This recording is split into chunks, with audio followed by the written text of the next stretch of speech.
this? Welcome to the Killer Comic Show. Welcome to the Killer Comic Show.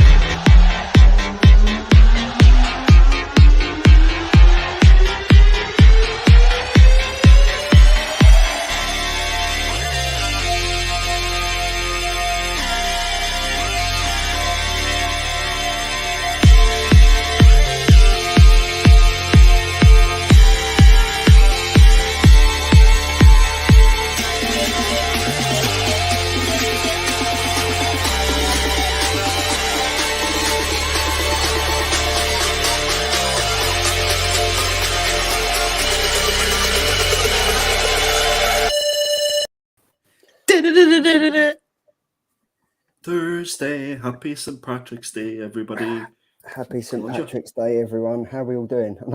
I think me, Andy, we've got COVID. Tom, have you joined the gang yet? I've got possible COVID. Possible COVID. We are literally the COVID killer. COVID. No, we don't want that. No, we don't. Yeah, it's been a rough few days, and I'm still very much COVID positive after day 6. So, yeah. Nice. I'm on day 8 now, and it's a slight line. So hopefully by the weekend I'm free, but it's a joke. But it's good. We're still here, though. We're still here. We won't not going to happen. Do you know what I mean? But it's Thursday again. These weeks get quicker and quicker, don't they? This is something that I've been looking forward to, because I messaged you guys and I was like, guys, if I'm feeling like the way I feel, what was that, Monday, Tuesday, I'm out. I'm sorry, I can't do it. And then the last couple of days, I've just started to feel better, and I was like, do you know what? I need to do this. We all need to do this. We all need this in the week, because when we don't do it, it feels a bit crap. So thanks to everybody in the chat for joining us. It's buzzing already. We've got quite a few. We've got a copy 801. I haven't seen him in a while. Hello across the pond, you pasty mufkas. Yep. Lovely. ABZ Comics. Evening, sir. We've got Fields Nerdiverse. Evening, boys. Good show last night. Well done. We've got Gary Mellows Facer, which is a nice new name. Evening, sir. Thank you for joining. We've got GP Venom Comics and Collectibles. He stopped feeding gargoyles lollipops, and he's sitting with us, joining us. So well done to that. It is. Let's go. Happy St. Patrick's Day. I've got my Guinness. I'm ready for a good show. Tom probably can't drink because he's probably got his third job lined up after the show. So I'm on call now. You're on call. He's on call. I'm on call now. Yeah. Always on call, and that's not. Have you switched your tumble dryer off? Have you switched your tumble dryer off just in case, Charlie? Don't worry, I'm used to the noise now. I'm used to the sound. I remember that when that last went off, it was like, what's going on? Oh, no, quick. That's good. We got Fuzzy in. I heard this is a place to come for hot adult fun. It is. Yeah, it is. We are adults. I'm not entirely sure if it's hot, and it's certainly not fun. Well, it's -2 where you are, so it's definitely not hot, mate. It's chilly. Everyone's favourite YouTube, Heisenberg. Thank you very much for joining us, Leon. Panels and Pints. Panels and a half pint. Welcome, sir. Congratulations to Liverpool. I'm in the chat too. For smashing Arsenal last night. Where were you, Tom? Oh, there you are. Right at the start. There we are. There we are. Look. Happy St. Paddy's Day. We've got comments versus the world. Evening, gents. No, I don't. And we've got another pirate in the house. I thought I was the only pirate, but we do have Captain Comics Ahoy there, mates and mermaids. And then we Slanty Mocharas. I'm not sure what that means. Andy? My friends. Okay. Cool. And hot temperatures at least. Exactly. We're spreading positive news, and one thing is definite. Me and Andy are definitely positive. So absolutely, 100%. And I'm not surprised. You didn't know what Sean was saying there, because if anybody had seen how he was pouring a Guinness about 5 minutes ago, my goodness, sacrilege. I'm a South East London Cockneyer, right? And I poured a Guinness the way I poured a Guinness. Now let's not get stuck on situations like that. Moving on. Right, it's time for the pickups. I ain't got nothing. I ain't been out of the house. Right, and I've limited my spending on eBay, but I am picking up some good stuff tomorrow. So if I'd known, thanks to this guy here, if I'd known that my CGC came with a tracking number, because it's the first time I sent it off, I could have picked mine up yesterday and had something to display today, but I haven't. So massive shout out to Andy for highlighting that for me, mate. So we'll be going to pick up tomorrow. But Tom, have you got any pickups? I've got nothing, mate. I am on limited spending because I've got a wedding to pay for. Oh yeah, that big thing happening in June. The big countdown. Well, I guess I'll just need to make up for it and show Go for it, mate. Go for it.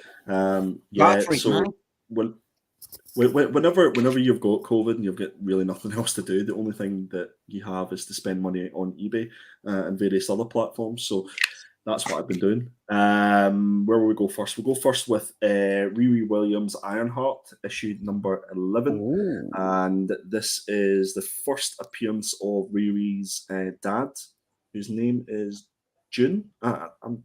Somebody can tell me in the chat, but I think it's June. Anyway, a little bit of a key here, and I would say as soon as we start getting this character on the big screen, then that might jump up in price. We are going to do a little bit of Batman action. So this is Batman Annual number 14. And I got this cheap as chips. And what I later found out is this is the origin to Two-Face. So a great pickup, and it is artist. I don't even know who done it. I think it may be Neil Adams cover as well. So it does look like a Neil Adams. It's a good cover. Yeah, it's got that sort of vibe about it, hasn't it? But yeah, it's a class cover. Good condition as well. Fuzzy said Riri Williams, his dad's name is Mr. Williams. That's the one. I knew. I just could. It was in the tip of my tongue. Just knew it there, wasn't it? We've got Batman and Superman issue number 23, or Superman and Batman, I should say. I think Batman's this is got a key, like a or at least a Mr. minor Burns. key. He's got a Mr. Burns vibe going on. You know when Mr. Burns comes out of the in The Simpsons, when he comes out of the grass, comes out of the woods, and he's like, oh, it looks like that. How does it do? How does it go? Oh, right. Just checked it right. I thought that's what you said. Yes, I did say that. Yeah. We have something that James Comic Deal will appreciate. I'm getting into some space Usagi. So I got issue I got number 1. You should be smoking. That sounded like something totally different. I'm just keeping going. I'm ignoring you, boys. Stop it. Issue number 2 and issue number 3. Is this right? On a serious note, right? I know we talked to James about this, and he can't stop singing his praises. Is it good? Is Usagi Yojimbo good? The covers are good, but it's not great. It's not going to change your life, Charlie, to be honest. Okay. But yeah, I just tease him just because it's James, to be fair. Next up, this is one that you'll like, Tom. So I have Liberty Comics issue number. What issue is this? I think this is a one shots first issue, a nice 2008 J. Scott Campbell cover. Oh, very nice. That's very nice. Fantastic condition as well. So happily add that to the J. Scott Campbell collection. Very cool. The next one is all Jenny Frisson covers. That's Jenny Frisson. We have just one more time. Jenny Frisson. So we have Angel Haunted issue number 1. We have issue number 2, number 3, and to round it off, probably my favorite cover of this issue number 4. Early Jenny Frisson, cannot beat it, and I added to my X-Men Red collection. So Jenny done, I think, 4 covers for X-Men Red. So this is issue number 7. I've not seen that before. It's nice. Issue number 8, which is also class. Yeah, nice though. Number 9. Oh, I've seen that one. That was nice. I like that one. And you'll probably seen this one as well. This is arguably the best one, I think. Issue number 10. Yeah. I would go with that. Yeah. So yeah, that was my pickups for this week, lads.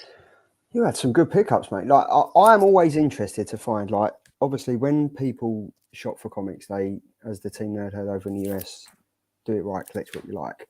But do you go on eBay looking specifically for something, or do you just think, I'm just going to have a browse and just pick up what I do? So I have lots of saved searches on eBay. That's how I normally do it. Cheap. And yeah, pretty much. So Cheap I get alerted search. as soon as something comes up cheap. For the Scottish guy, you know how it goes. And I also have my comic shop over in America. So their website's great because you can add all the comics and have like a wants list. And every time a comic comes in, because they get like inventory literally 3-4 times a day, they'll send an email through to you and let you alert you to that something's available. And I just get it sent to my Stackery. So I've literally just organised for a Stackery today to be sent over. And that is full of slabs and comics and such like. So looking forward to that. So that's generally how I do it. And I've got a few honey hole websites as well. So when that week comes, the Stackery arrives, it's going to be opening with Andy. The killer opening with Andy. The killer opening, yeah, because there's definitely not going on my channel. So that's what we should do. We should maybe like get all. I was going to say get all our packages together, but give them a rub. We should get all our packages together and I'll bring mine. I'll bring mine if you bring yours. That sounded rude, but yeah. That's generally how I do it. Everybody's probably the same. They just have their searches set up and stuff. So. Yeah. That's a good pickup. I like that. Them Jenny Frisson, they look nice. They do look nice. But we've got a few new faces. We do have a few new faces in the chat. We've got Brother John Comics. Welcome, sir. Thank you very much for joining. We did mention that we had where was he? I did see him earlier. So Brother John's Comics was on Nick the Comic Nerds chat just before our show. So big shout out for jumping on. Thank you. Massive. Yeah, nice one. We've got people jumping on. We've got everyone's favourite Mank all the way over in Japan. He's feeling Genki. It is Wakazashi's tea house. Here we go. I completely misheard what you said there. I was wondering where you were going with that because you kept pausing. Look, I'm a bit laid up. Like my memory and my mind is just literally all over the place today. But we're getting on with it. We've got Phil. We've got the Poptimist. What is it? I've got to pay a load in Canada due soon. Now, the Poptimist, Darren, if sometimes I can't sleep, it's like 2-3 o'clock in the morning, so I jump on Comic Kingdom's Facebook page. He's always on there. He's always buying stuff. Always buying stuff all the time. It's actually a good stream to jump onto. The Comics Kingdom. That's Spencer, isn't it? Yeah. There's always loads going on over there, and they do like these random slab mystery boxes and stuff like that. So that's quite good. I've done a lot of work sleep at night. Yeah, he's got some really, because I'm obviously not part of his wholesale crew anymore because I'm not doing Not Quite Mint, but he's got some really, really, really cool comics coming out that are exclusive to him and him only. So I would keep your eyes out for them. Some really cool shit. It's just now that I've got a Stackery, thanks to you guys, I can kind of work it out. But other time, like the shipment, the payment, and like the getting it over, it was just extortionate. Some of it is just ridiculous. Unless you're going to buy shitloads, buying 1 or 2 comics doesn't work out because I think the shipping comes to like 30 odd quid. So there's no point. So yeah, you like doubling a book. I mean, a $5.99 book becomes like exactly. a £50 book, and it's not worth that. Yeah, I organised $500, just under $500 worth of comics and slabs today, and it only cost me 50 quid to ship over, including the insurance. That's what I mean. See, there's nothing. That's the way to do it. Buy in bulk and just enjoy it. But anyway, indeed, let's get into the show.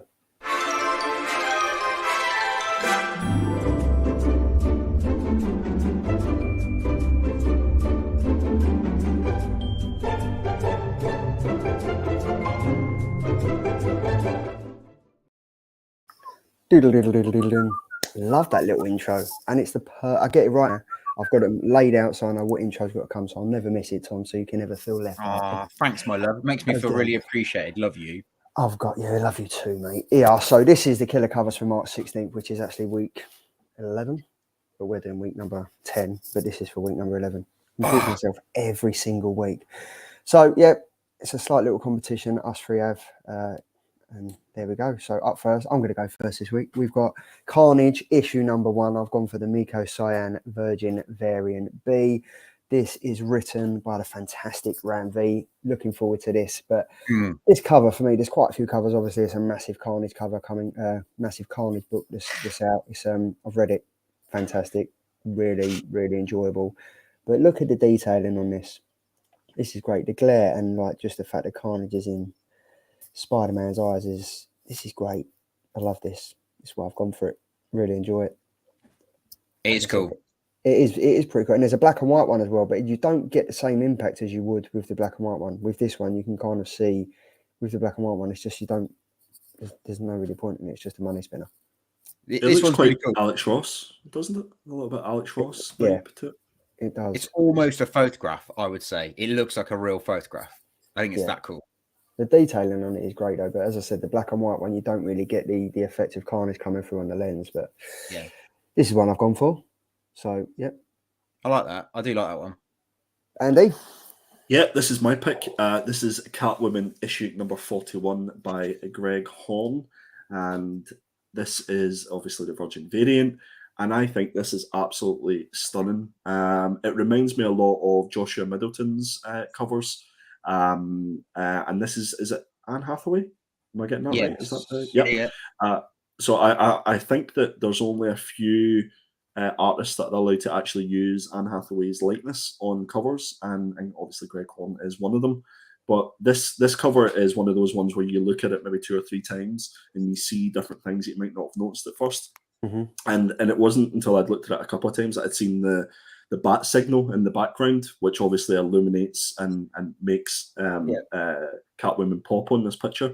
I just think the details on this, it's one of those ones where you can look at it and literally Catwoman will follow you every single where you look and go. So I think this is stunning.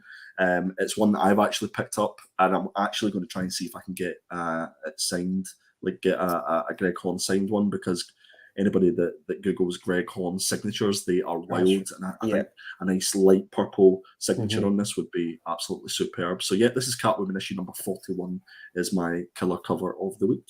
That's cool, man. I like that. I like how it almost looks like she's got a pair of wings. At the top above in the middle of her head, is that an eye? It looks like an eye. I don't know if I'm just seeing it, but it looks like someone's eye. No. Right. Wow, you really do have COVID, don't you? Can you not see things? No? No. Okay, right. Okay. Stop ruining my cover. You move on. That one. It's a really, really nice cover. I like that one. Yes, quality. Okay, so mine, I've gone for Red Sonja, Black, White, and Red, issue number 8 by the amazing David Mack. And I've gone for the Virgin variant on this one. I absolutely love these kind of abstracty covers, like Sabrine Rich when she does the watercolors. This one, I like it. I like how it looks like she's kind of been bashed on the back of the head, but it's actually her hair and she's lying down and all the blood spill out. I think it looks amazing, and I like that it goes from red to white, like the tone goes all the way through it. I think it's really clever. I love this cover. I think it's great. Definitely one of my favorite covers this week. I do like that, and I like the fact that they've got the word Red Sonja kind of mixed in with everything. Yeah, that's quite good. It is quite nice. It's really clever the way he's done it. It's absolutely stunning. I think that this was actually one that caught my eye when I was looking at the covers, I must admit. And it was how subtle they'd put in the Red Sonja. As you say there, Charlie. I thought that was beautiful. And it's the fact that you sort of follow it up to the top as well, because obviously the sword and stuff like that. Good pick, Tom. Good pick. I feel like he's gone for the river run, like a blood river. Like she's laying in a blood river, and everything's kind of all at the side. You've got the little petals as if it's like the bank. And then the Red Sonja is like in like the kind of valley bit. I love it. I think it's great. I do like that. They do look nice. I think we've picked 3 good covers this week. So obviously, top pick. As every single week, the poll is now in the chat. So get your votes, and then by the end of the show, we will have a winner. So this week, it's week 10. Now, this slide was done before Tom dropped the bloody bombshell. Bombshell? The bombshell. What? The bombshell. We was originally just reading 3 comics. It was going to be Andy's pick of Little Monsters by Image. It was going to be my pick of King of Spies by Image. And it was going to be Tom's We Live, Age of the Palladions, Aftershock, issue number 1, the black cover. Then after we've read it, we're all sitting back, relaxing, thinking, right, that's the 3 comics we've read for this week. Tom decides to drop a bombshell as, oh, have you read the other We Live comic? We're like, no. So there was 2. There's a black comic and then there's a white one. It's very misleading because on the synopsis, or like if you go into the comic shops, it's you either get the black or the white cover. Mm-hmm. You get the choice between the black and the white cover. They're 2 different books, completely different books. It's only fair that Tom gets to pick 2 comics this time. Like you picked 2 last week. Exactly. So we are reviewing 4 comics. We're reviewing We Live, Age of the Palladions, Black and White, King of Spies, and Little Monsters. Up first. There we go, Tom. So there's loads of covers. So I've picked 8 covers for the black cover and then 8 covers for the white cover. Cool. So, yeah. Okay. Well, we've gone for We Live of the how do you say? Because I've been calling them Paladins. Is that right? Palladions. Palladions. Palladions. Okay, Yeah, Palladions. Palladions. Anyway, this is by the brother team of the. Oh God, I don't even know how you actually even said Miranda. Is that right? Would you say that Miranda? Roy and Inaki Miranda. Roy and Inaki Miranda. Yeah. So they're both on this one. They're both on writing, but it is Inaki that does the artwork on this one. He did the original. They both did the original We Live series, which is absolutely amazing. Mm-hmm. And this is the follow-up from that, where you're going to end up following Tala and Hototo. I really hate stupid names. No offense, it's a really good name to be fair. I'm not even going to use it again. Anyway, I'm not even going to try and. Charlie hasn't put in the names up, but you've got the main cover, who's obviously by Inaki. You've got cover B, which is a mask variant. These mask variants are really cool. Mm-hmm. Have you seen? I'm guessing we'll see the one on the white. I was just say, have you seen the one on the white? You'll see it in a minute. Then you've got variant A by how would you say that? Kerio KCU? Cacao. Yeah, Cacao. And then you've got the comic book dealer, his exclusive, which is the action figure variant. He's actually trying to get those sorted. And then we've got these as well. FYC Comics exclusive variant. You've got that one as well. Comic Corner Store exclusive, the black variant. I can't even say that. Metal variant. PJ variant. I can't do this.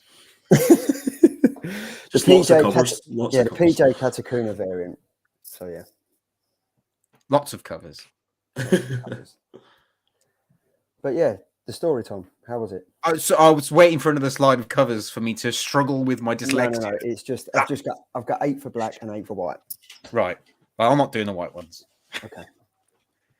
Yeah. So this is basically we're back in the story in the post-apocalyptic world of We Live, where Tala and Hototo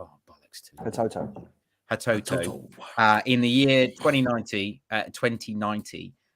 where they finally kind of these Palladions have arrived. Like the little kids have all turned into these superheroes. So we're kind of following on from that story to see what's happened, how they've developed, what's gone on.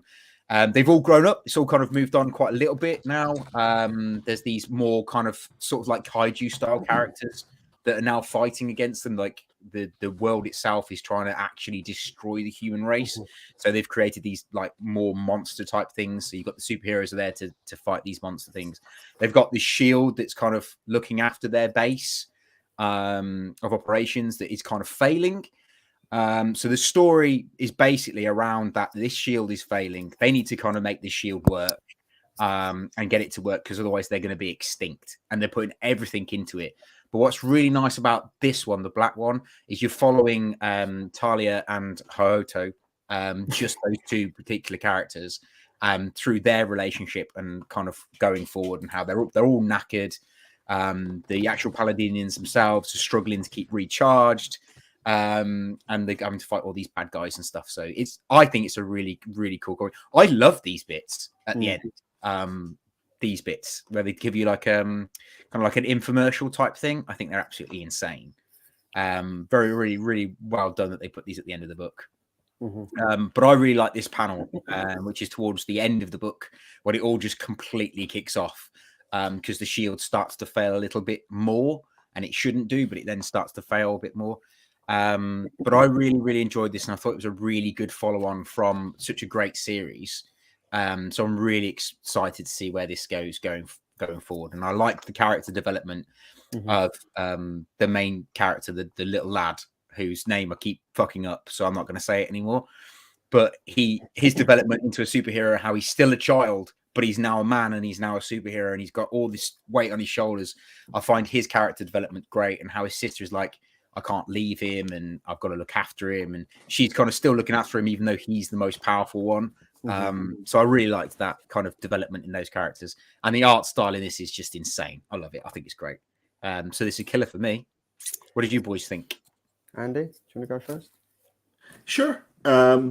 So I'd only read issue 1, I think 1 and 2 of We Live, the original series.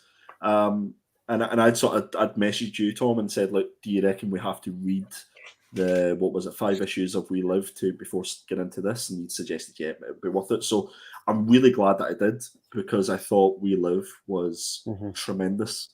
It was. I don't know why it's taken me so long to actually get round to reading all the issues, but it was an absolute joy to read them all, to be honest with you. And I'd happily go back and reread them, because the artwork was phenomenal. The writing was absolutely on par with anything I've read this year, I would say. And there was a lot of sort of heartfelt emotion in the first sort of 5 issues of We Live. Yeah. But in saying that, we're not reviewing We Live, and that's what I keep trying to remind myself. Yeah, we're reviewing these Yeah, two comics. And I guess if I hadn't have read We Live and went straight into this, I wouldn't have had a clue what was going on. 100%. In all fairness, I didn't really have a clue what was going on to start with, and I'd read like We Live. I don't know if you were the same as me, Tom, but whenever see the left-hand page that you're showing there, I thought they were excellent as well. But do you know what I would have loved? I would have loved these to be at the start of the story. To give some of the narrative a little bit of context, because it was once I'd read that, I'd went, all right, okay, that makes more sense now. I can appreciate what's just happened. But for me, I think that this didn't have the same impact or emotion, that sort of heartfelt emotion that the first 5 issues of We Live had. It just, there was something lost there, and it felt a little bit like it moved to what it was quite a choppy story. I thought it felt like there was a reason why they wanted like a black issue and a white issue. Because there was like 2 different ways that they could have went with starting this story, and they just hedged their bets and just threw it all in 2 different comics. So for me, just because I enjoyed We Live so much, I'm going to give the second issue a go. But it just felt a little bit too sort of Power Rangers-y at some points. It just felt more about, killing these monsters and all that sort of stuff, as opposed to the sense of family, the sense of, love and going on that adventure. There was lots of adventure in We Live, and there was no adventure in this. Yeah. I've got to agree. Right. So firstly, massive thanks to Tom for picking this, because I don't know how. I'd heard so much about We Live, and I was like, I don't really think I'm going to get into it. I don't really like. I just don't. It's not on my radar. I'm not going to read it. I read issues 1 to 5 this week. So jumping into this, issues 1 to 5 were fresh in my mind.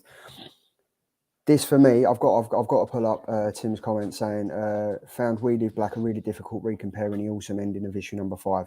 Took me ages to figure out which one was first to read, but was a little too chaotic. I've got to agree with him on that. After reading issue number 1 to 5, I said to you both, this is my new favourite comic. Like, it's my new favourite comic. I've gone and bought the trade paperback. I'm looking forward to reading it, because I think the story that Inaki and Roy have created there, there's a little boy, he wants to be a superhero. Most boys and most children want to grow up to be superheroes. So you kind of endeavour to feel with that character and see how he progresses throughout the story. Then when you get to this and you find out that he's become the superhero, it is very all over the place. Like, I didn't know where I was starting. I think like you had to read White first and then come back to Black, and the 2 stories combine, and you end up finding out what's going on. But it was all over the place, and it did. This is one of the main reasons I've taken Power Rangers off of my pull list, is because we're now up to issue number 17, and I've lost total interest. I don't know what's going on. It's all about to be fair, Mighty Morphin, Power Rangers. They're now fighting against intergalactic forces and stuff. And this, to me, takes away the whole essence of what We Live was about. It was about a brother and a sister, the bond that they had as a family going into the apocalypse. I'm Brew Extra, yeah. I needed some of that after reading this. But it was all about the brother and sister and their unity going in, and she's looking after him because his mum and dad have died, and he wanted to grow up to be this superhero, and it was his cape and his helmet that the whole thing transitioned into him becoming a superhero. Now I feel like you've kind of lost that connection with the characters, and you're kind of just looking at pages like this with like superheroes fighting and Mighty Morphin Power Ranging. It's a great comic. The concept is great. I just hope that it kind of settles back down into what issues number 1 to 5 were about. And I know we're not reviewing We Live. We're reviewing We Live, Age of the Palladions. I just hope it gets back to that. If I hadn't read We Live, I would have been totally lost what the hell was happening in this. I don't think I'd have given it as much of a chance. Yeah. I don't know if I'd have read the second comic if I hadn't have read We Live and read the first issue of this. But I think we've got to trust this comic that it's not lost everything that we loved about the original series. So for me, it's going to be a killer, and it's a killer on the basis that it introduced me to reading the other issues of We Live. So hats off to you, Tom, for that one. No problem. Unfortunately for me, Black is going to be a binner because I found it so hard to read. I kind of didn't know where I was coming from. I was kind of like all over the place. And I think it's the same as Mark. I didn't find issue number 1 of the new series as good as the first series. It was hard to identify the main characters. Also, the music that went with it wasn't as strong. That's another point. And Tom, you pointed that out. So on We Lived, the first series, there was a little barcode that you could kind of scan and it would play the tune, and it's kind of similar to what this is doing. And I think the music wasn't as strong as it was for this. Yeah, no, I would agree with that. I also like what you said about this not being a killer, this one being the binner. I'd have done it the other way around. I thought White was so confusing, but we'll get onto that. This one I found did kind of lead on from We Live in a nice way, because you got a little bit more of that relationship between the two main characters and their kind of bond. You kind of see how big it was and how more it's got stronger as they've developed. But I think the introduction of the extra characters and the extra Palladions and the extra monsters is what's killed this particular book. But I think now he's set the scene with this book, I do feel like it's going to just grow, because there's nothing, there's no more scene setting. He's introduced all these brand new characters, what's going on in the world, the whole shield thing. I think it'll build hopefully from here. And if I'm wrong, I will take my top off live. Oh, let's hope you're wrong. I think if we can get back to the emotion of the first We Live, then I think we'll have something there, because there's definitely a good story in the basis. Yeah, there's a hint of it in here.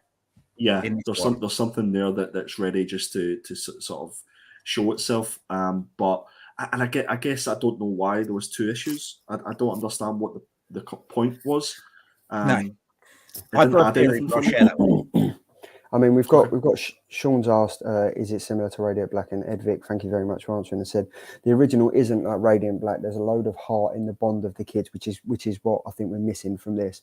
My worry was that the superhero would ruin it a bit, and I think it has. I think obviously with We Live, we're kind of focused on the bond of the brother and sister, the age. Like We Live issue number 1 was incredible. Like it was great. I don't even know how that bloody went under the radar, like for me, but I just really hope this kind of picks up. I don't know. Is it going forward? Is it always going to be We Live Black and White? Is it going to be 2 parallel? Is it going to be like Mighty Morphin Power Rangers, where they're 2 separate comics come out each other week? I'm not sure. No, I don't know. But I did read. I think I did read. If you read the last issue of We Live 5, there's a paragraph or like a big statement that the brothers make about the fact that they want to create a universe from We Live, and that was just the start of what they wanted to create it. And they were saying that this is just like a little teaser of what we've got installed for you. So I can't wait to see what else is going to happen. And don't forget, there is a character from the first 5 issues that turns up at the end of the 5th issue, all grown up, who's not Humbo. turned up yet. Humbo. Was it Humbo? Yeah, it was Humbo. Yeah. The guy with the one arm. Was great. Yeah, that had the pet gorilla. That was awesome. That was wicked. See, that's what I kind of want to get more. I think it was where I read We Live issues 1 to 5 so close to this. I was expecting it to carry on directly, and it didn't. And I think I hyped it up in my own little brain that it was going to be something like that, but it wasn't. It's a great comic. The artwork's great, but it's just not for me. So it's a binner, unfortunately. Yeah, fair enough. Up next, we've got We Live, Age of the Palladions, issue number 1, White.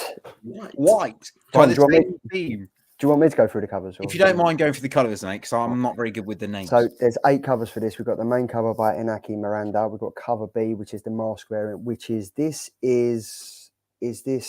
Tala's? This is Tala's mask, isn't it?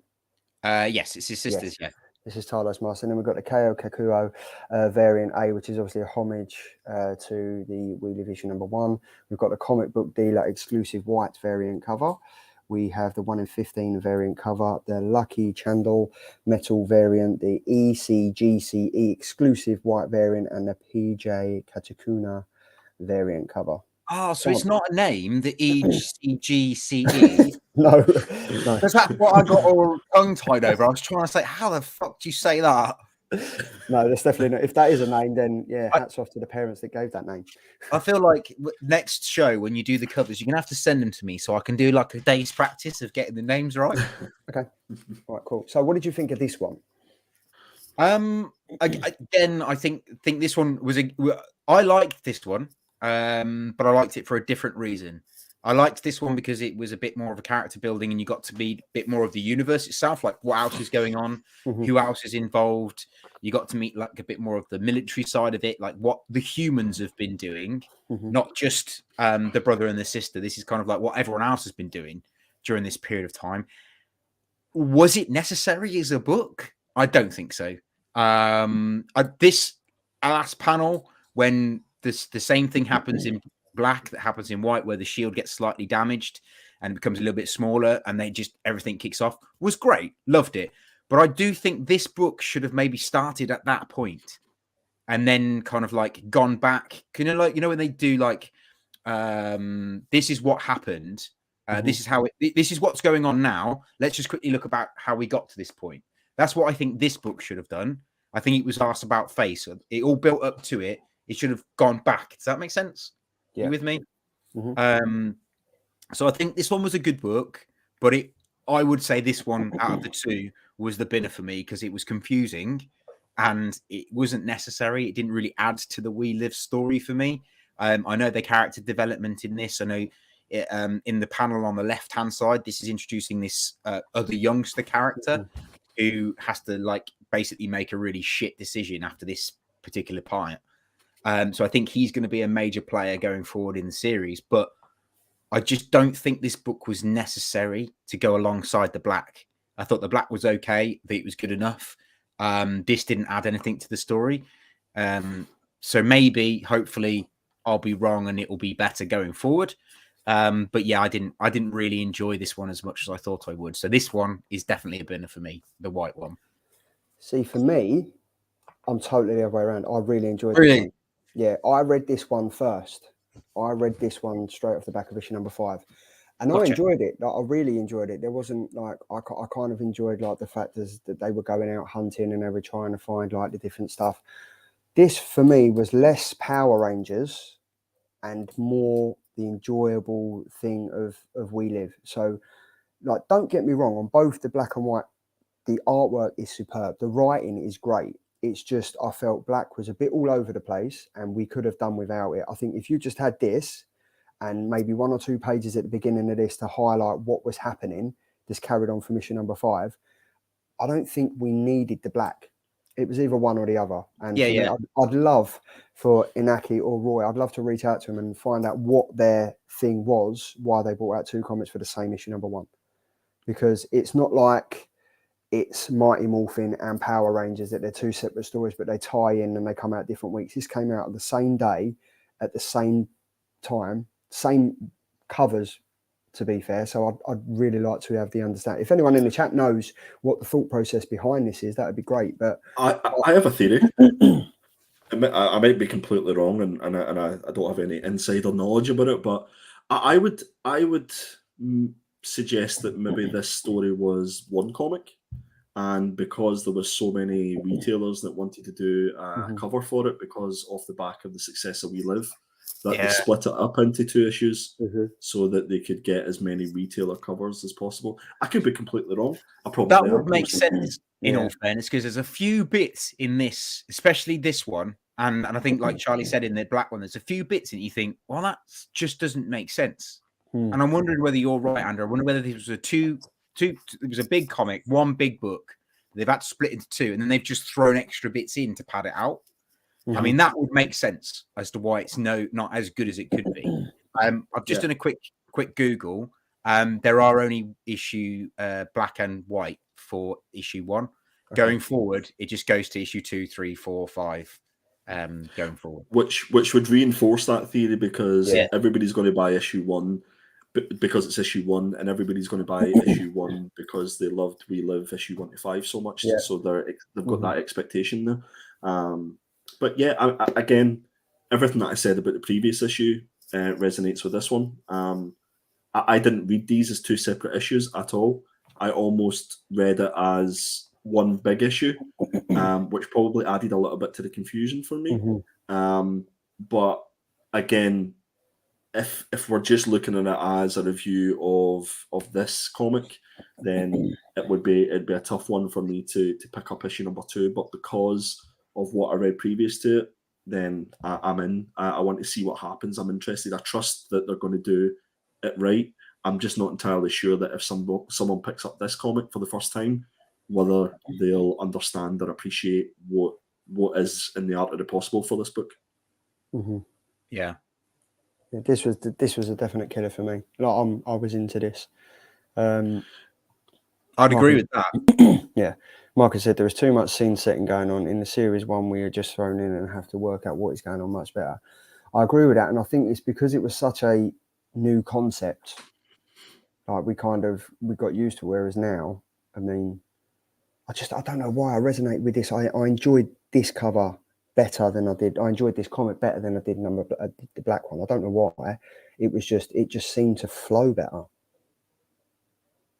It was, but well done for picking like 2 comics without even knowing it, because I didn't even mean to, but I apologise for absolutely nothing.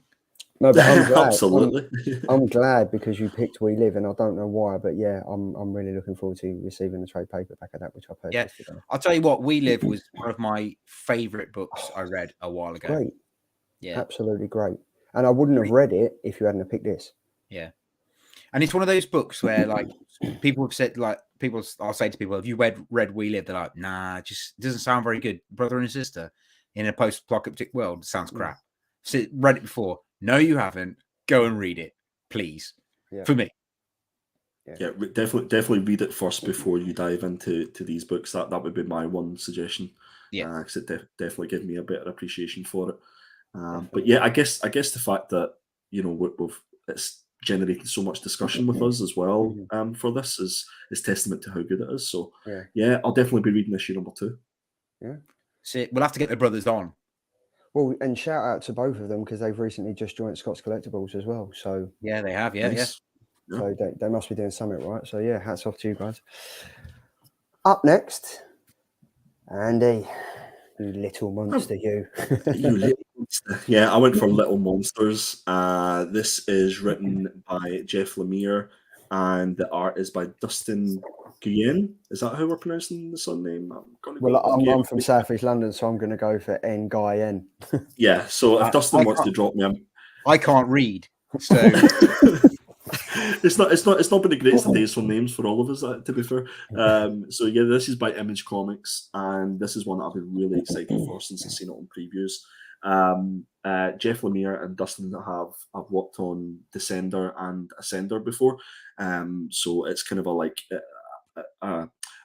artist and writing duo that know what they're doing, and they kind of work off each other really, really well. So the synopsis for Little Monsters was that they're the last children on Earth, and they also happen to be vampires. So for longer than they can remember, the child vampires have lived a life of eternal wonder amongst the ruins of humanity. but shocking events fracture the group and set them on a path of discovery that will shatter their innocence forever. So I think as soon as I heard it was sort of that post-apocalyptic world again, we've got kid vampires. And for me, the covers, so we had the main cover by Dustin, we had cover B by Jeff Lemire, and we had cover C by Doug Mankey. I'm just call it Doug. Just Doug. Yeah, Big Doug. Big. So I thought these covers were superb, and as soon as I saw them, I ordered the three of them because I just had, you just had a feeling about a book. I had the same feeling for Something That's Killing the Children before it came out, and I thought it was, this one is probably going to hit. And I don't know if it hit as well as Something That's Killing the Children. It definitely didn't resonate with me, but I think for a first issue, then Jeff Lemire and Dustin got this absolutely bang on for me. These guys are like comic powerhouses, and for me, the artwork on this was, I use the word perfect a lot too much on this, but it kind of felt perfect for the book. It gave that sense of mystery and mystique about it, but it was very clean at the same time for such a sort of apocalyptic environment. The lines were really clean. They used that sort of just black, white, and grey sort of shadowing, and as you can see here in the panels that I've picked. But then there was a touch of red. So in the left-hand panel, there was a red of the moon. And then in one of the other panels, it was like the red of the rat blood, because everything seemed to be, I don't know about you guys, did you feel it was like you were reading through the pages and looking at the beautiful artwork, but you were like, right, okay, there must be something that's going to happen soon. This can't just be a first issue of scene setting and introducing us to each of these characters, but it was. This issue just sets up this environment, it sets up these characters, and I think there's maybe about 7 or 8 kids, and we get introduced to every single one of them. We get to learn a little bit about them, but there's lots and lots that's left unknown and makes you like ask the questions. I wonder what they're like. Are they going to be the good? Are they going to be the bad? There's a sense of kind of an innocence about all the kids, but it's not until you get to the page where they're kind of eating the rats and you see the red blood that you go, oh, wait a minute, these kids are actually vampires. And this is probably going to be quite a horrific book. And it leads you into that sense, false sense of security, where it's, these are cute kids and they're just playing like any other kids would do in the street. But then they're eating rats and drinking the blood of rats, which stops you in your tracks. I thought this was a solid issue. I think my expectations were probably higher than what this issue delivered for me. But for me, the artwork was the absolute winner of this book, and I could happily just get the next 2-3 issues and just flick through and take in that artwork. I thought it was pretty spectacular. I thought for me this was a killer, and I'm really looking forward to issue 2. Tom, what did you think? I thought that this book was a character development masterclass, because it just, from page 1 to page 32, you were given this scene set. Like Andy said, it was just scene setting, but it isn't just scene setting. You get a snippet of each individual character's personality. And by the end of the book, I felt like I knew all these characters and kind of what they were about. Just from like some of the bits and bobs they do, some of the things, the dialogue they have, some of the way they move in the panels, the way they're drawn, and then at the end when they all go to bed, you see what they like, how each and individual one of them are sleeping. Like for instance, there's the one big character called Doug. I think his name's Doug, possibly. I think it might be. It might not be Doug.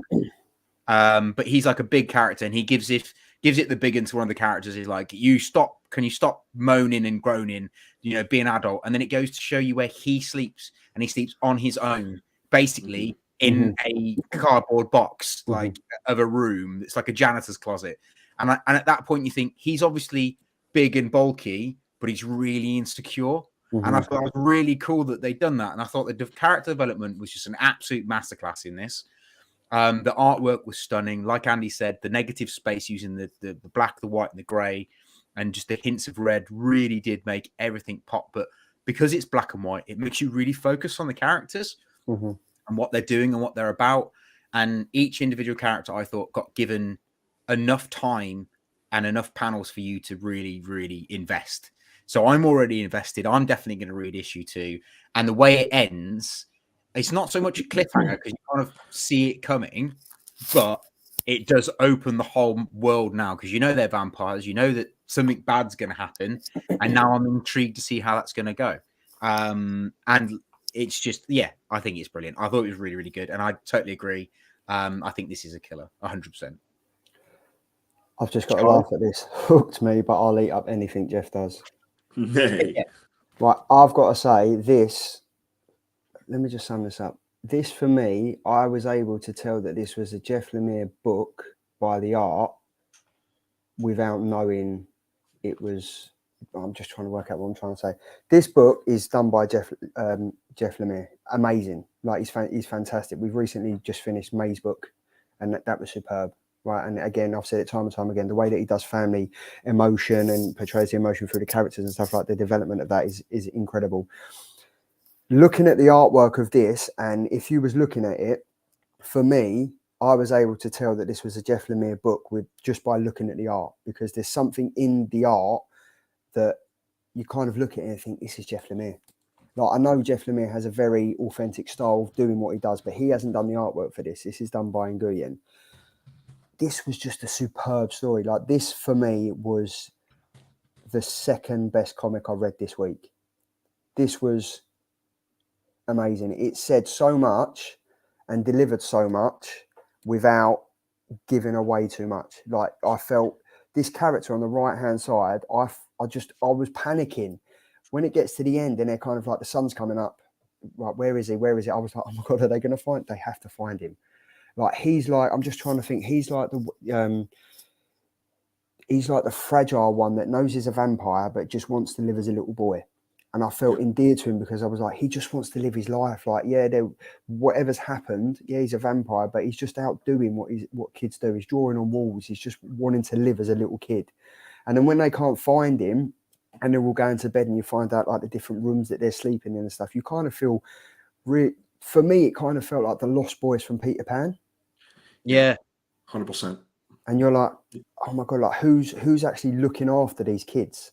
Like, they might all be putting on a front, like the one that's playing the guitar. He's like, got a chip on his shoulder. Yeah, I make songs and whatever. She's clearly got a crush on him. And he's just like, whatever, I'm not bothered. And he's kind of betraying this persona of, I can cope with anything. I'm a vampire, I can cope with anything. And then on the flip side of that, you've got this cute little kid that is just off doing his own thing. He's obviously the youngest of the bunch. He's drawing on walls. He's having a whale of a time. And when the sun comes up, where is he? Like, I wanted to find out where he is. This is why I'm so involved in it. And this is how I felt reading Something's Killing the Children. Not as much, but Andy, you were spot on. This is going to be massive. I really do think it's going to be a big book. I think so. I think this is going to be one of those books that when we read the rest of the issues that we'll be talking for a long time. I think there's a lot of foreshadowing that's done in this book as well that maybe people don't realize. Like, you seen the page on the right hand side where the kid's drawing the rat, and then there's a rat that they're eating to take the blood and stuff like that. So there's either going to be an underlying element that basically the rats in the street, and the dynamic I think that Jeff Lemire is building in these pages is, are these kids or are they vampires first, or are the kids first?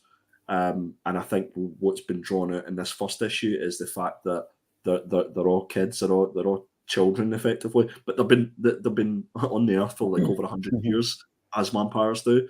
But why are they still why are they not grown up adult vampires and stuff like that, which we may or may not find out. But for me, I just really enjoyed this. I thought it was pretty spot on. My expectations were so high that it was never going to be met with this book. I built myself up with it. But for me, it was another fantastic Jeff Lemire story. It was an absolute masterclass, as Tom said, in character building.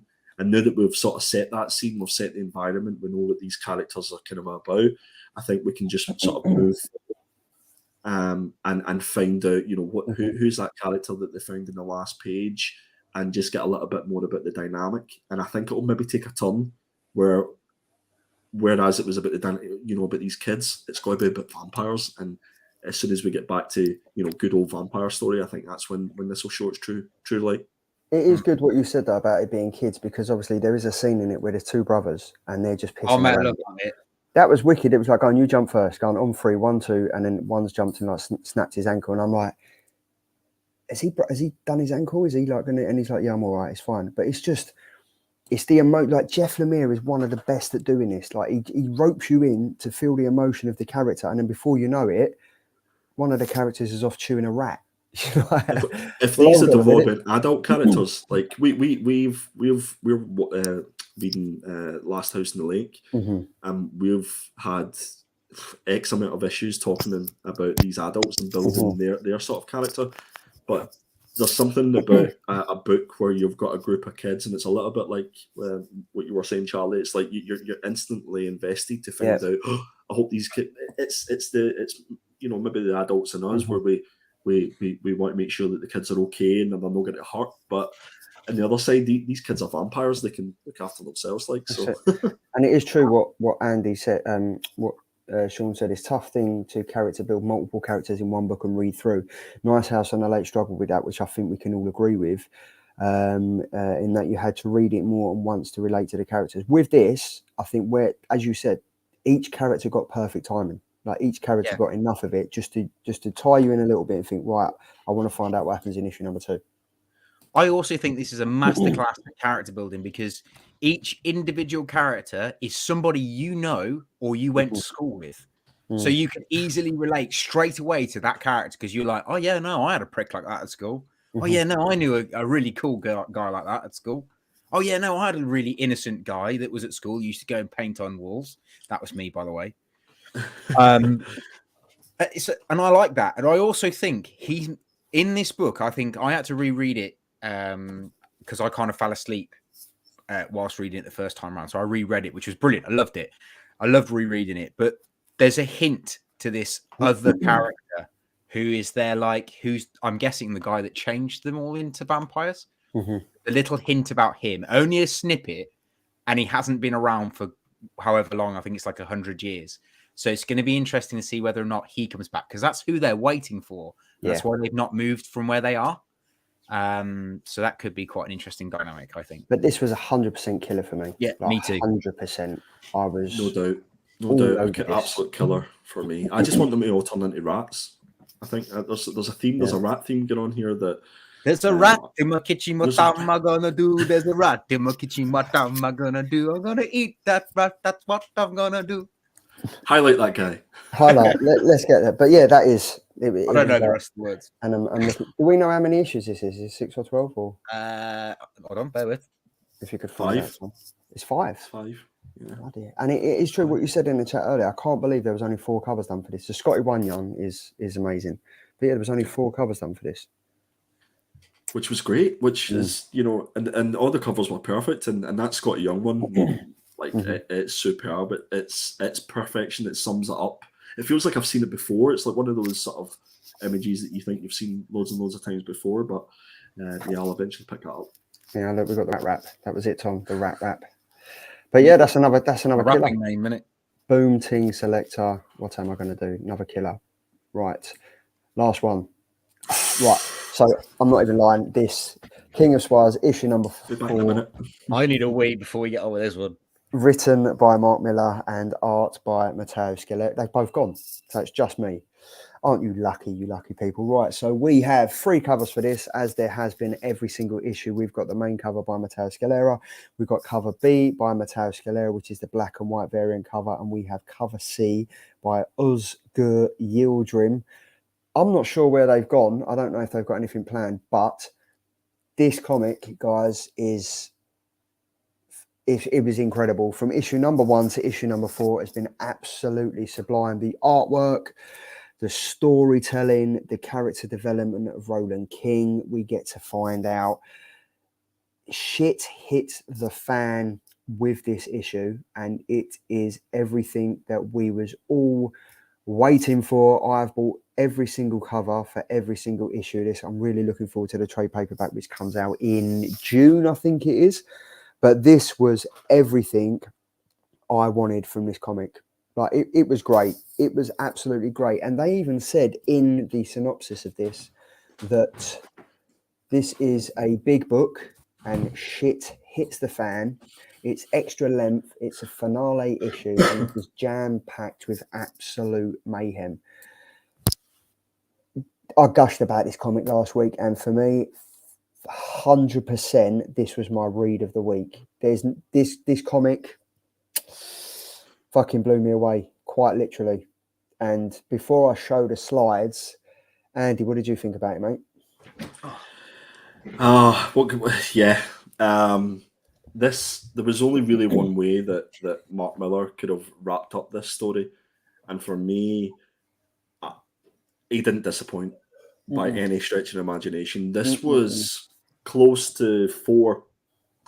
Got to use the word again. Perfect issues. It's all it needed. It didn't need any more than those 4 issues. But the sign of a really good comic is one that you read it and you want more. You want more stories about these characters. You want more of the artwork because it's an absolute delight to look at. There was loads of blood. There was loads of guts, gore, and there was the odd naked body throughout the last 4 issues of this. So it had everything, things for everybody. Roland as a character was set up absolutely perfectly by Mark Millar. He knows his time's short, and he obviously just had a few months to live. And the minute that we get introduced to his son Atticus, that's for me when things got really interesting, because it wasn't just about him having retribution against all the people that he felt either did him wrong, but there was a underlying family story there between a son and a father that wasn't there for his son when he was out doing all these missions. It was superb. This issue was great. I think we've gushed over every single issue that there's been. The artwork, again, clean. There was a real sense of movement and emotion in the artwork that I loved, and particularly in this particular issue, because there's a great fight scene where one of the characters basically gets thrown under a truck and killed. But you felt as if you were there, and it's just set up superbly for Netflix. It's like 100%. Over to you, Netflix. Go do what you need to do to either make this a short movie or to make it into a TV series. Do you know what, though, mate? With Netflix taking it, I just hope they don't tone it down. Do you know what? Yeah, I totally agree. I think if they want to get the same vibe, then they can't tone it down. This is going to be very much adult, and I think that's why it's going to be Netflix and like Disney and stuff like that. But yeah, give me more. This was absolutely superb, 100%. and I would say it's probably going to be my top 5 books this year. I think I can safely put it in that top 5. 100%. Thomas, sir, what did you think? Do you know what? You've both said it all, really. I can't add much more. I think Andy's right. This would be in my top 5 books this year. What an ending. What a series. I mean, all 4, like you said, 4 books is all you needed for this. Scalera's artwork is phenomenal. The man's a fucking genius. He's superb. He's a genius. Every single panel is just filled with information. It's just filled with excellent artwork. And it's so stylized in his style. You can tell straight away that it's his. Beautiful. I thought the story was really good. I did think that it was slightly predictable to a point, and then it just completely kicked me in the balls. I was like, oh my god, I didn't see that coming. But like there's the bit where he's like, where he's like the whole father-son thing, and they're talking, like Andy said, it touches on the fact that his father wasn't there. And there's not much, he wasn't much interacting. You could see that his son was probably going to be the part that kind of fucks it all up. But the bit at the end, when he's like, literally like, I couldn't give a fuck that I wasn't there for you. I thought that was excellent. Such a twist.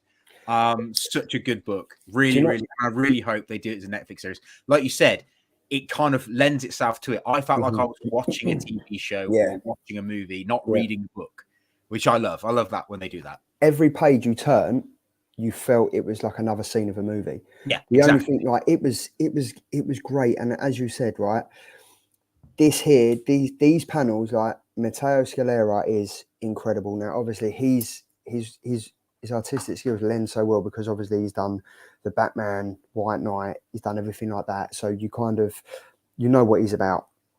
This for me, it's up the levels. Seriously, he is amazing, like absolutely amazing. This just was, you knew it was coming. You knew it was going to, as soon as you see Atticus on the TV screen, you're kind of like, oh, Roland, don't be a twat. You know full well that this is a setup. And the scene of him walking down with the guards, and he's just walking down and he's like, yeah, I'm here. What are you going to do? Like, I'm here. This is like the final walk. This was like the walk of death. He knew where he was going. It was the end game. But it's just when he turned around and was like, yeah, I was a shit father. I actually don't give a fuck. I actually could not give a fuck. So good. And I was like, wow, that was heartfelt. And I haven't included the slide here, but one of the best characters in this are the brother and sister who he fights in issue number 1. Yeah. She loses her arms and her brother loses his legs. And she carries him round on a rucksack. So he's facing the back with his arms and the gun, and she's walking along. These characters were great. And even then, in issue number 3, when they get killed off, you're kind of like, fucking hell, you've blown the shit out of the water. You don't expect that. And then there's a scene in this where you think it's going to happen, and it just goes tenfold, far more than what you was thinking. And even Roland's like, shit, that was meant to be the other one. This comic, after I read this, I read the whole run again. Like, this is my favorite comic. This is my favorite comic. It's up there already for the comics in 2022. And the way that it just ends was so poignant, and it was just like, yeah. And it's just the tiny little things that Atticus doesn't even smoke the cob cigarettes. But at the end, when he turns around and goes, his mum's like, I didn't know you smoked cobs. And he's like, just started. It's such a little poignant moment, and such a pat on the back to his dad. Is like, yeah, I hated you. You hated me. You wasn't the best dad. You weren't there. I became who I am because of you, and I'm thankful for that. So I'm going to raise the cigarette jar. Fucking hats off. This comic was fucking awesome, man. Killer, all way. I agree with what you said in the where we talk about the previous book, and you said that was your second favorite book you read this week. I would agree with you. This is my favorite book we read this week, and Number read 1. for a while. Yes. Andy, anything to add? I put it in the chat. Volume 2, Queen of Spies. Mark Millar, you heard it here first. That'd be. It's just I'm so. Well, it's just Atticus has went to get his mum on the boat and stuff like that, so it's kind of lined up for something like that. Like, little do we know that she could have been a spy as well, potentially. Well, there is a daughter. There is a daughter. Well, there you go. There is a daughter. There's so many loose ends in this, and it is like, I think Sean just said, like, sounds like James Bond on speed. James Bond ain't got shit on this. Let's be honest. No way. Won't let that put you off. Like, no way. I think that's the thing where a lot of people probably, like, you obviously have your James Bond fans who would have maybe picked this up and went, well, this isn't James Bond. What is this? Yeah. And then you've got all the. I don't see M anywhere. I didn't approve of this. And then you're going to have people who. Where's the gadgets? Didn't bother reading it because they thought it was James Bond.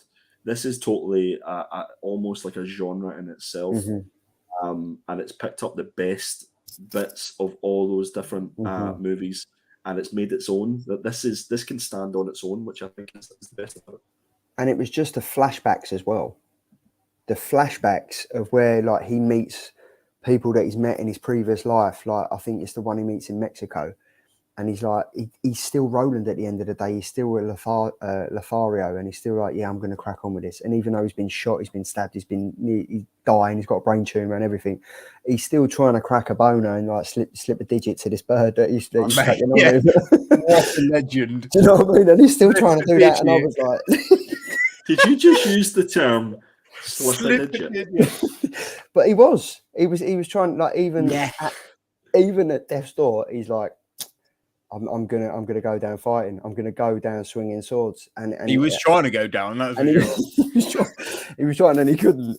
But it was it was great. Loved it so much. It was absolute killer chicken dinner. Loved it. Hell yeah. What a great week for like comics. Like, it was an awesome week for comics. It was. It was really enjoyable. It was the only thing that kind of got me. So hashtag slip a digit. Hashtag slip a digit. That's what we're That's for all the mathematicians in the chat. Yeah, Mate, But if we can get, I'll tell you what, after the show on the rewind, just comment #slip-a-digit. I'm going to give someone a free comic next week. I'm glad you said a free comic, to be fair. Okay, so here we go. So watch the video, comment on what your best comment was this week. Because we're so good at giveaways, guys. And then just type Don't in. worry, I've got it packed and prepped to go. Yeah, as long as it doesn't end up like the Kingsman sequels, that's what I'm hoping. And then we've got Mark, not seen a comic review. You're welcome, Mark. You're welcome. This is what we bring something new. This is the 22nd century comic reviews with #slip-a-digit. So yeah, watch the review, give a like, #slip-a-digit, and then what we'll do the generator random name and misfortune next week, and someone will win something because we're so good at giveaways, and we're so good at giveaways. And we love you guys so much. But yeah, this was an absolute killer. So yeah, that's 4 comics this week, 3 killers, one binner. But yeah, anything else to add to this? No. No, I can't wait for the Thought Bubble t-shirts. Oh yes, Killer Comic Show. #slip-a-digit. Yeah, but yeah, I'm just totally lost my train of thought now. But yeah, or Killer Comic Show.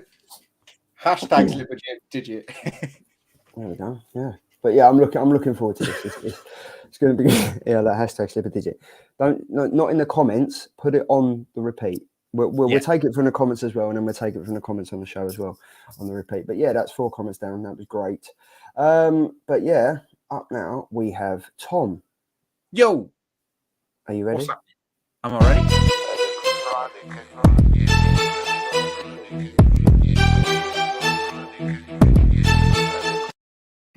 Oh, here we go. Sorry, I was just doing a Powerbomb Symphony. If you watch wrestling and AW, you'll understand that. But there we go. Tom, it's over to you. So. Killer keys, slipping the digits. Slip the digit. And apparently, Fuzzy's done not slipping too. So slipping 2 digits. Good Thursday night for Fuzzy. Anyway, let's go. Yeah, cool. So these are the killer keys for next week. And I think, did I say the 22nd and 23rd of the month? So the 22nd is the Tuesday, 23rd is the Wednesday. DC Comics coming out on Tuesday. Normal everything else comes out on the Wednesday. It's a really silly system. Anyway, so first up, it is Harley Quinn issue 13, written by Stephanie Phillips. I don't know anyone that's been reading this, but I have heard good things about this series. Apparently, it's quite a significant Harley Quinn series. So quite a lot of stuff's gone on that is going to be used going forward in movies and all sorts. And this new character that they've introduced, who I think is on the cover here, this one with the guilty, who's called Verdict. She's making her first and very anticipated appearance in this book. So far, she's been teased. So far, she's had a kind of couple of so she's been verbally teased and she's been visibly teased, just like a chin and a leg and stuff. So this is actually her first full appearance in this issue. So if you want to get it and you're interested in keys and first appearances, this one I think is one to get purely because of the whole Harley Quinn franchise, and there's a lot of talk about a TV series. So this character may just pop up in either of those two things. So, well, the Harley Quinn, I think they have Action Day season 3. Which is the Harley Quinn TV show was great. So yeah, I've been reading this. I've been keeping up to date with it, and it is the artwork for me wasn't. I weren't really fond of the artwork. So obviously coming off the back of like Amanda Connor, and then obviously you had Katana Collins doing like the White Knight and stuff. Coming off the back of that, jumping into this, you're kind of like. I dropped off for a few issues and then I kind of got back into it again. So I had to make up for the issues that I dropped off. But it is a good story. Like, it is quite good. And with Verdict coming in, it's interesting. Yeah, because Harley Quinn looks a bit off on that. Yeah, well, Rossmo's artwork is very, very stylized. It's almost like very, in my opinion, it's kind of like, I mean, I've never done drugs, so I don't know what it's like. But in my opinion, I can imagine that's what it'd be like if you had trivial balls. This is what you would see in this kind of shape and size and stuff, kind of slightly disjointed, which I think kind of works with her and her personality, which is why I think they got him on the book, because her brain is a little bit scatty and all over the place, whereas his artwork is like that. So I quite like that they've used him for this. Yeah, I think if you agree, Charlie. Yeah, once you get into this comic and you kind of forget about what's been done before for Harley Quinn, and you get into it and you get used to the artwork, it is actually quite a good story, and it's probably it's quite a good Harley Quinn run. So yeah, all you Harley Quinnettes out there. Nice. Awesome. On to another DC book. So this is a first issue of Rogues, done by Joshua Williamson, artwork by Lemax. This is a black label comic, guys. So this one is going to be dark, gritty, not your normal DC type of things. But this follows the normal kind of rogues like King, what's it called, and his brother. It's that kind of thing. But it's a 4-issue, and it's described as a neo-noir heist. So it's the Flash's Road Gallery in the kind of neo noir style, but it's going to be gritty and violent is what it's been described as. And as we know, Williamson is a very good writer, so hopefully this will be quite a good one. Nice. I'm looking forward to this one. Yeah, me too. Have you seen I should have sent you some of the panels. There are a few panels that they've released that are really good. So if you Google them, they're absolutely insane. Nice. So well worth it. Guys. So this is my next killer key.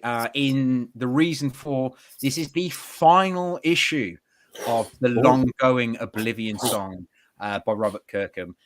This one has been going on for quite some time, and it has been critically acclaimed as one of his best pieces since The Walking Dead. So if you haven't read it, I would suggest you go and read it, because it is quite a good book. But I wouldn't start halfway through. I'd go right to the beginning and start it. You will not be disappointed starting this book.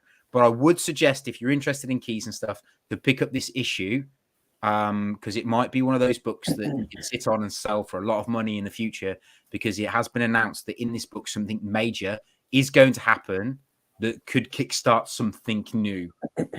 Okay. So do what you want with that. I'm going to be controversial, guys. This is better than The Walking Dead. Yeah, well, yeah, that's the thing. A lot of people have said that. I haven't read one issue of this. It's well worth it, Charlie. I only got it, and I think it's because I mentioned it a few months ago, or like maybe when I was on Not Quite Mint doing it. I mentioned this as one of my killer keys at that point, because they'd introduced a new character. And I think Andy came on in the comments, or maybe even messaged me and said, "Have you read it?" And I was like, "No, I haven't." So I then read it, and I was not disappointed. It's amazing. It's a really good book. You should definitely go out and read it. And there's trades out for this, isn't it? I mean, obviously, this came out in, I think, 2020. Yeah, there's quite a few trades out. Yeah. Okay. All right. Nice. Thank you very much. And yeah, so next up is Demon Days by Beachmoko, artwork done by Beachmoko, both on the inside and outside. This is a variant cover by, I can't even say the name, but I picked it because it's beautiful. It reminds me of the TV show, like the anime TV show One Piece, and the manga that I've been reading. And I think that is what this book represents, that kind of journey that One Piece kind of gives you. I really like the Demon Days series, the Beachmoko stuff, because she's retelling Japanese stories, but using the X-Men characters and Marvel characters. And a lot of people have critiqued this and said that it's just not that interesting. They're just not that good. But for a cultural bridge into bringing Japanese comics into American comics, or Japanese culture into American comics, I think she's done a fantastic job. I am personally going to pick this up and I'm this cover. But I like these books and I would like to recommend them to you. That's why I put this one as my killer keys for this week, because this is the last and final one of her series for these things, as she now goes on to bigger and better things at Marvel. But I would definitely recommend picking these books up and then maybe just doing a little bit of Googling after about what story she's trying to tell from a Japanese point of view. Because she's telling them spot on using the right characters. Because somebody critiqued in her first issue that she got Rogue, Jubilee, Scarlet, not Scarlet, Black Widow, and then she got Venom in it. And they're like, well, you wouldn't normally get Venom in with all those characters. Well, the point is, Venom is this poisonous snake. There's no other character in the Marvel universe that could have played that poisonous snake. So I thought she was really clever with her character picking. But yeah, I've digressed. But yeah, this is a key to pick up, guys, if you want to pick it up. So there you go. I just can't I really want to get into manga. Like you promote it massively and like One Piece and stuff, and I really want to get into it. I don't know. I think I'm just too narrow-minded. I think I'm a bit ignorant. Well, the thing is, and I'll be perfectly honest, hand on heart, right? I've got into it because I watched Dragon Ball Z when I was a kid, and then that led me into reading My Hero Academia, which then got me into One Piece, and then got me into Bleach, and then One Punch Man. I got into that, and then there's obviously Demon Slayer, which is on Netflix, which is brilliant, but they are the key ones. There's a lot of shit around them. I mean, a lot of shit. There's a lot of stuff where you'd be like, oh, I might read that, and you pick it up, and it's about giant mecha robots that turn into really small little ladies. It's like, what? That makes no sense whatsoever. So there's a lot of stuff out there that's not worth reading. However, there are some really, really rich stories, especially One Piece, because it touches on not just the journey that they're going on to find this, this treasure, and they're pirates. It's a pirate story about pirates going to find treasure. It touches on that, but it goes on to like touch on things like racism, slavery, like sexism. It touches on all those sorts of things that people don't necessarily talk about.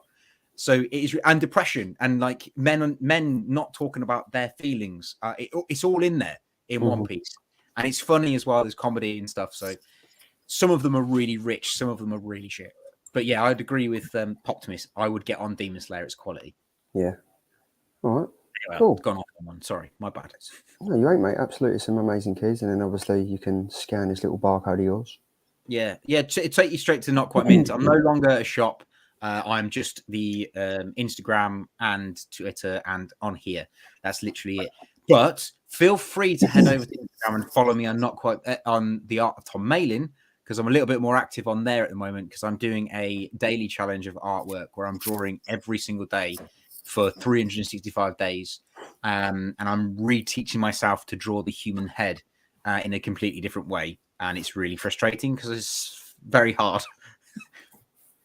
It's good. It's enjoyable. It is enjoyable to see you do that. And I think it's the most active you've been since you've stopped the comic shop. So yeah, I'm definitely enjoying it. I'm getting my passion back, that's for sure. Talking about passion.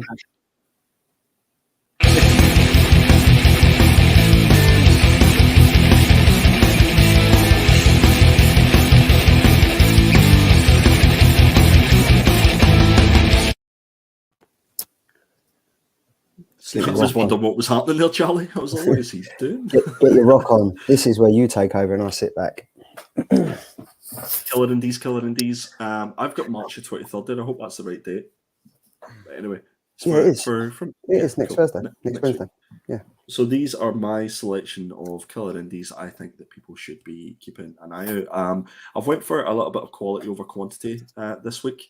It wasn't a great week for indies, but these are the pick of the crop. So first up, we've got We Have Demons, issue number 1, written by Scott Snyder, art by Greg Capullo. So you've got the dream team there, and this is coming out from Dark Horse Comics. So this was originally a Comixology series. I believe there's only 3 issues of this, and obviously I'll be picking up issue number 1 because there is a fantastic jock cover for it. So the synopsis wise, since the very dawn of man, legends have been told of the conflict between angel and demon kind.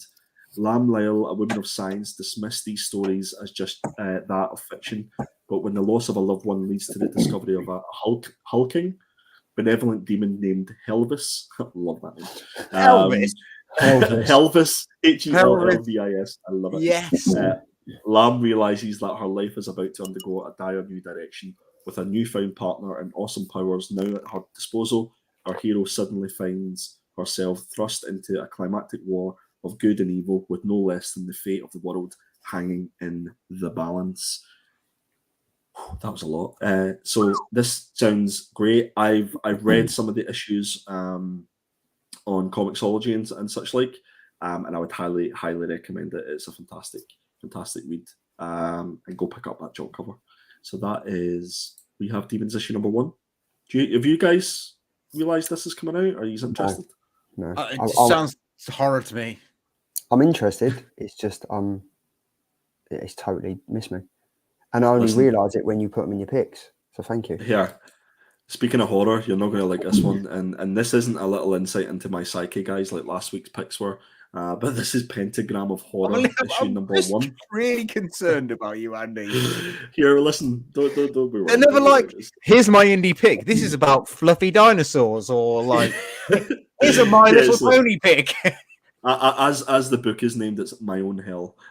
So this is written and artwork by Marco Fontanilli. Yeah, I'm going to commit. And this is a black caravan. So the same guys from Scout Comics that are doing this one. This is a new horror anthology with each issue being a standalone story. So that's what got me interested in this, is that there's still going to be a huge investment. It felt a little bit like the Silver Coin is where I got my understanding from. So My Own Hell explores the anxiety, wait for this, self-doubts and profound desire for recognition endured by every creative. In this tale, when the desire for worldly acclaim becomes all-consuming, it leads a young man to part with that which he should have prized most dearly. All too late, he finds that a blind pursuit of recognition can strip its victim of their physical and mental health, and sometimes even their very soul. Ooh. Does that not sound intriguing, if not a little bit scary? Come on, guys. Sounds freaky as shit. I'm all for that. Yeah, I think I'm doing my pants. I am all in. I am definitely going to be picking up issue number 1, and I think this might just go under the radar. I think a lot of people will be put off not only by the cover, by the name, but if you actually take the time to read the synopsis of some of these stories, I think they're quite intriguing. So I'll definitely be picking up issue number 1. I'm waiting for Charlie to write the book Slipping Digits. That's an indie pick I want to read. Listen, that's not going to be an indie pick, I'll tell you. This is an indie pick, and this is my top pick. This is the one that I think everybody should have on their radar.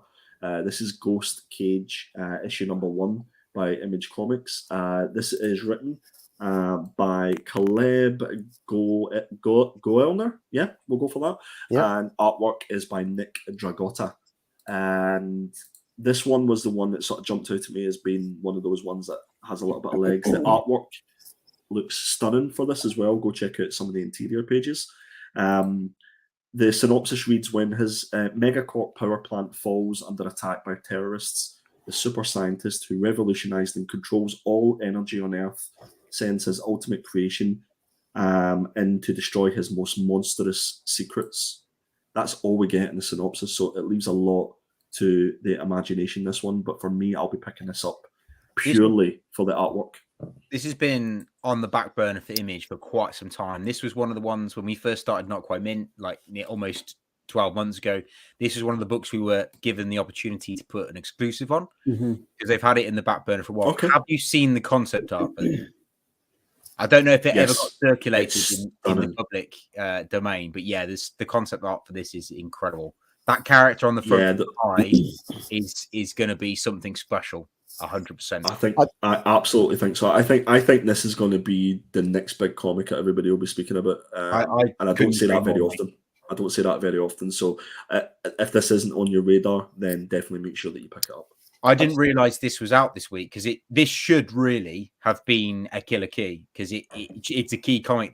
People should go out and buy this one, but it's not even on Key Collectibles, this one, because I didn't realize it was out. But this has been on the back burner for quite some time. They could have changed the date for all I know. But they probably have changed the date. You know, the things keep getting pushed, especially with Image and stuff like that. So, but yeah, if it's not out next week, then definitely keep an eye out for it and make sure that you've got your LCS picking up for you. Honestly, guys, Andy is definitely not wrong on this one. I would 100% agree. Not that he's ever wrong anyway. He's not really. I had to look at this cover 3 or 4 times to realise that there was 4 different characters on here. Like the character with the eye, I thought that was one character. But then if you look at it, it's like there's the skull, there's like the beak type of thing behind it, there's the robot, there's the lady standing there, there's the tree with the measurements going up it. There's the helicopter. It looks. I'm looking forward to this one. It's great. And then there's obviously the face in the wave and the little yellow bird. Why not? What a lovely rundown there of the cover there, Charlie. Thanks. What a lovely little rundown. There we go. And That's it. I only picked 3 books for my indie picks for this week. But They were if, 3 powerful books, Andy. three big books. It's quality over quantity. And if anybody can be bothered and wants to go and find me on Instagram, they can at perpetual.comics and perpetual comics on Twitter as well. That is my indie picks. Great. Love the Killer Keys. Love the indies. We still need to get an intro for this. We've got something in the pipeline, haven't we, Thomas? We have. I'm on it, mate. I'm on it. I've just been a little bit on the busy side, but I am on it. Don't you worry. It's great. It's going to be a chuckle. It's going to be interesting. So obviously on the theme of what's coming out next week, we've got the Killer Trades, March 23rd, next Wednesday. Andy? Oh yes, this was my pick. This is Daredevil, Volume 2. This is the Through Hell hardcover, and this is a whopping 224 pages, a respectable $39.99. So you're probably talking about 30 quid over here. So this is obviously written by the fantastic Chip Zdarsky and incredible art by Marco Cicchetto. And this collects Daredevil, the 2019 run by Marvel, issues 11 to 20. Can't recommend this enough, guys. This is, for me, the best Daredevil run that I've read, and that's even including the original run. So I would highly recommend, if you haven't picked up the single issues, to make sure that you pick this up. Do you know what? I was going to say the same, Andy. I actually think Chip Zdarsky's Daredevil run is one of the pinnacle Daredevil runs. Yeah. I honestly do think he set Daredevil's history in stone with these with this run. It's so good. I don't know if I'd say it was as good as the original, but it's definitely up there. I would say, like, it's definitely, this is an historical moment for Daredevil, and it's worth picking it up, guys. And how 100%. Can you imagine the next writer who's going to follow up? I mean, from Chip Zdarsky? It's like, how can you do that? How exciting is this? Is that Chip's doing Batman? Yeah. Like, oh mate, I'm so excited. Like, Daredevil is Chip's. Oh fucking hell, Chip's killing it at the moment. With Batman, I think Tynion's run was amazing to a point. Yeah. And then Joshua took over, and it was good, but it's not been. He couldn't match Tynion. So anyone that's going to go in now is going to just absolutely smash it, I think. And Chip is the right guy for the job. Yeah. If it hadn't have been him, they should have got Donny. Either of those two would have been the right man for the job for this next run of Batman. Yeah, it's a poison chalice though, being a Batman writer, because the problem is that every single Batman fan believes they can write Batman as well. Yeah. I mean, I could write Batman. I'd be writing the story #slip a digit. Well, like, talking about that, instead of writing Batman, I'd probably end up writing Twatman. But Twatman, yeah. Do you know what? So talking about Donny Cates, and we got Venom by Donny Cates, Volume 3, which is the hardcover, 320 pages. Again, coming in at $99. I don't really know what more. It's like we're on a shopping channel then. Again, coming in at $39. I don't really know what else we can say about this. It's Donny Cates. It's one of the best Venom runs there is. Obviously, this has been taken over by Ranvi. Yeah. And Al Ewing. It's totally different aspects of what it is, but obviously this is collecting issues 25 to 36 and the material from the free comic book day 2020 where Spider-Man meets Venom and stuff. So this is, I mean, it's good. It is a good solid book, and it is an enjoyable Venom book. I think I'm looking forward to it. King in Black was we won't go there, but yeah, Venom. Interesting. Will any of you guys be picking this up? I probably won't pick up. I've got all the singles. Yeah, me too. Nah, not for me. Singles look just as good when they're stacked, don't they? Yeah, but you know what? There's quite a lot of my singles, including this, that I'm probably going to ship out. Yeah, just because I've had a good old think about through my collection. Like, what would I go back and reread? Yeah. What in my collection will I go back and reread, and what do I really want to collect? So, like J. Scott Campbell stuff, I'll always collect. Yeah. I'll always go back and reread my Transformer books. King of Spies, I'll go back and reread that because that was quality. Yeah. And Made in Korea, I will always go back and read that. Those are the books I want to keep now. Yeah. I'm not that fussed about anything else now. Yeah. It's all a lot of the same old crap. Killer Comics claim sale incoming, guys. Just absolutely. Watch the space. Yeah, there is. We are in the process of trying to sort that out. So get your money ready. Slabs galore. Slabs. You said slabs, yes? I did. Right. Okay. # slipper a digit. Just checking.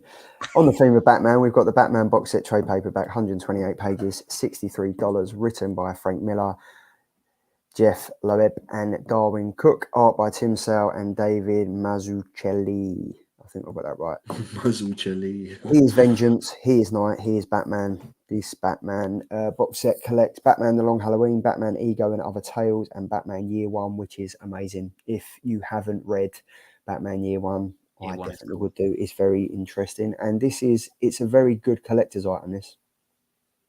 I think it kind of looks like a DVD box type of thing. It feels a wee bit like a money grab, I guess, which I can understand. It is, of course it is. It's going to be. Movies coming out, but yeah. These are type of the free books that kind of, I think, got it going for the new Batman film.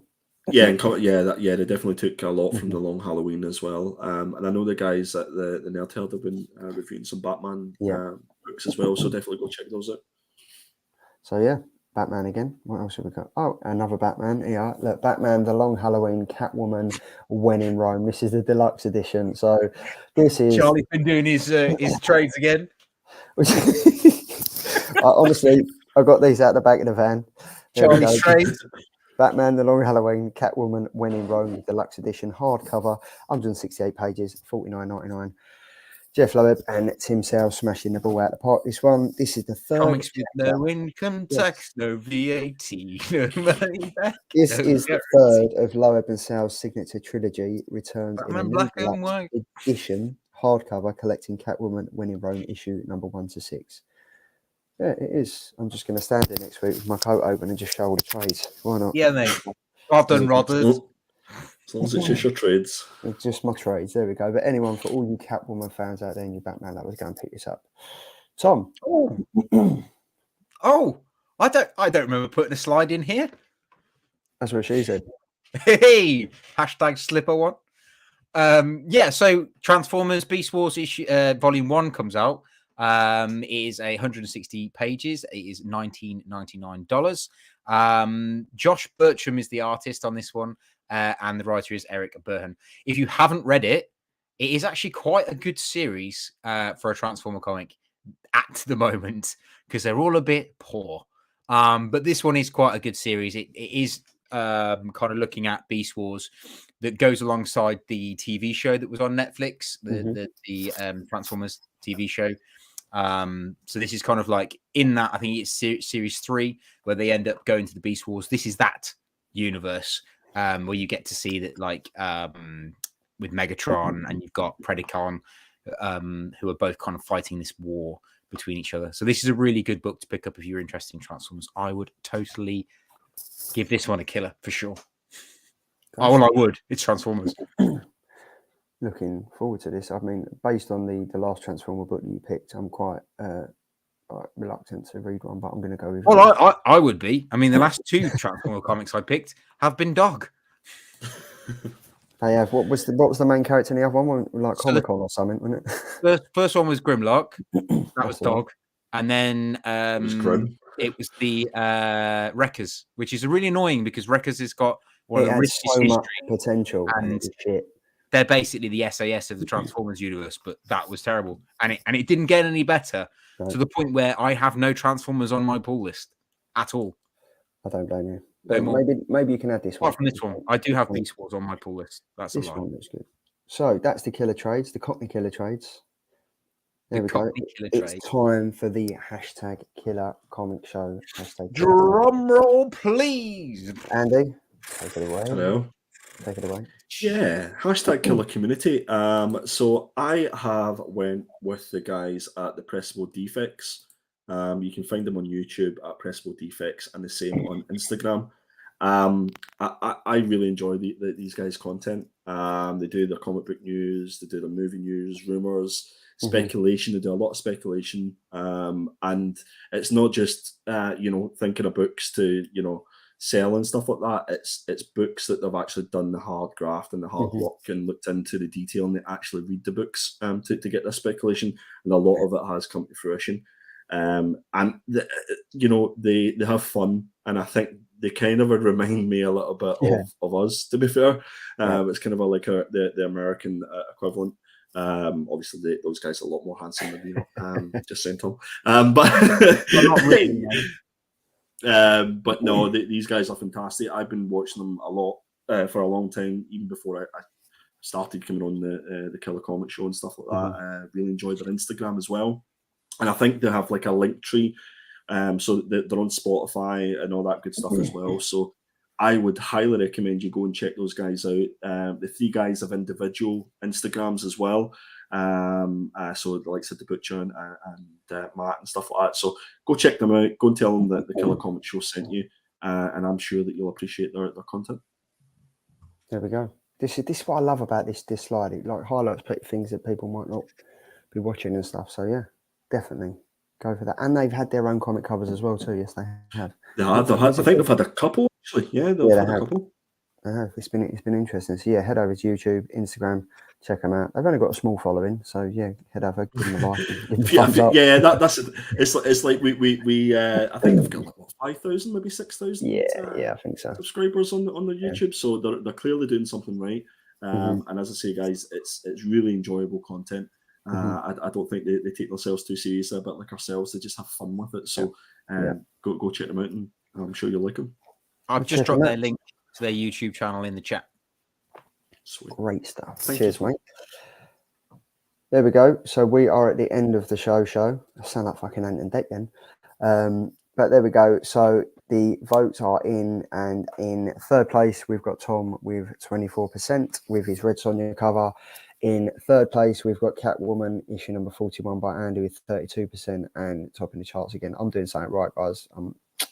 I cannot believe that. Andy, I've nicked the eye from you, mate. I've nicked the eye from you. This is the first week when I went, you know what? There's no chance. I thought Tom's was going to win hands down because I thought that was a great cover. I want a Stewart's Inquiry. I'm unhappy. Oh, mate. I'm unhappy. Just going with the fact that I'm not that loved. I'm just not loved here anymore. I'm just not loved on this channel anymore. Christmas has come and gone. People have forgot about me.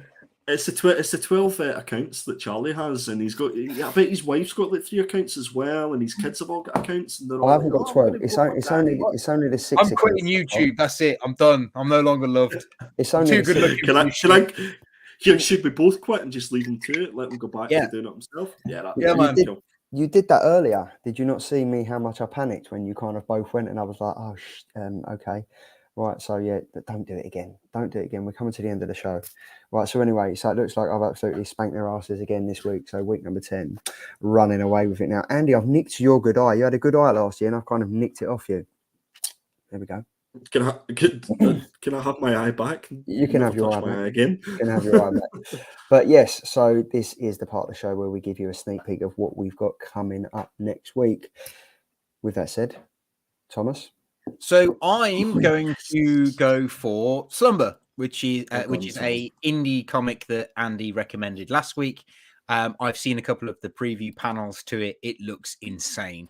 And basically, it's, take Monster Inc. and I Hate Fairyland and, Buffy the Vampire Slayer, mix them up into one comic, and you've got this bad boy. So I'm excited to read this. I am very excited to read this. So there you go. That's what we've got next week from me. I'm loving these panels as well. I'm looking forward to this. This looks great. Yeah, I'm looking forward to this one. I haven't read this yet, so I'm looking. Thanks, Tom, for picking it. Good man. And again, it's an indie comic. Image ain't even indie no more. We need to stop saying that. It's not indie, not at all. Next, it was kind of inevitable, wasn't it? It's Rain, issue number 3. For anybody who is reading this and isn't enjoying it, I apologize, guys, but this is I'm in for the long haul for this one, so it's going to be the full run. I think this is issue number 3.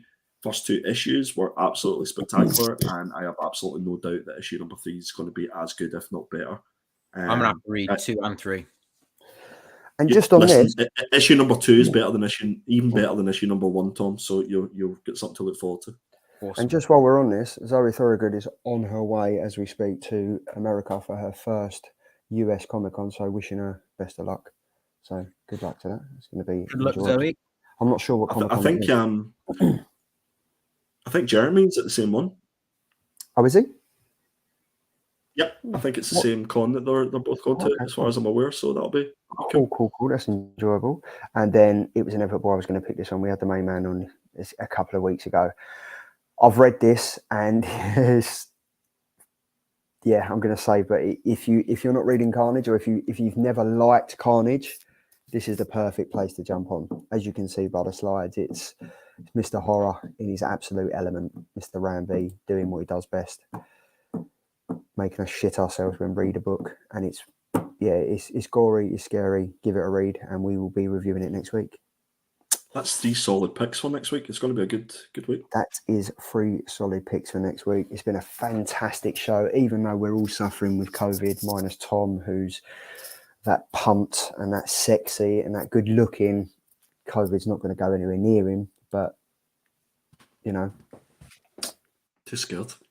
Too scared. COVID doesn't even know I exist like everyone else. Oh, sure. Oh, there's the 2 smallest violins in the world. Come on. We're gonna get it, but it was a good show. We will take into account all the slip the digits hashtag in the chat, and then the comments on the video. He's got the answer. But yeah, hashtag slip a digit, and we'll sort that giveaway next week. What we'll do the random name of misfortune. I'll tell you what we'll also do is I'll bring a couple of comics for you to pick. So if you're on the show, if you come and watch the show next week, I won't be here because I'm on my stag do, but I'll drop a couple of comics, pictures of the comics to Charlie and Andy. They can show you, and then you can pick and contact me, and I'll send it you in the post. There we go. So what an absolute, and we miss you. And we miss you. Yeah, we do miss you when you're not here, and we wish you the best of luck on your stag do, because I think it's going to be a good one, mate. Yeah, well, that's the thing is, my dad saw my dad yesterday. He was like, right, so Thursday night, you're not doing the show, are you? I was like, well, yeah, I will be. So I'll do it every Thursday night if I can do. He's like, are you booked off from the fire service? I was like, yes. He's like, good. You might not want to do the show. I was like, why? He's like, I can't tell you why. So I get the feeling I'm getting kidnapped. Well, go for it. Because the digit. There we go.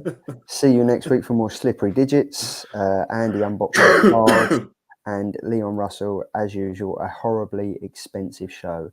Cheers, guys. Good night. And on that note, guys, have a fantastic weekend. Enjoy what you're doing. Enjoy what you're reading. And Thomas, stay safe. Stay sexy. see you later, guys.